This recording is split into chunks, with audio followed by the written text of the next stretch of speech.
नकली जर्दा बेपारी को Bhadrak police master stroke 50 lakh टंकार नकली जर्दा सह विपुल नकली सामग्री जबत होईची।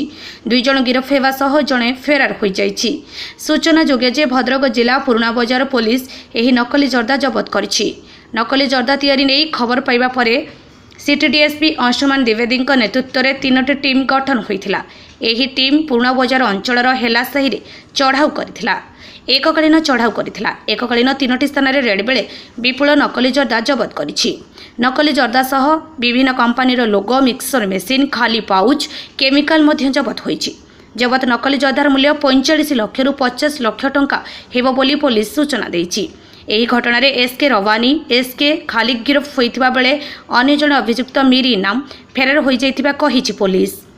तेबे नकली जर्दा तैयारी विषय रे खबर थिले पुलिस को सूचना देवाकू पुलिस अनुरोध करिछि।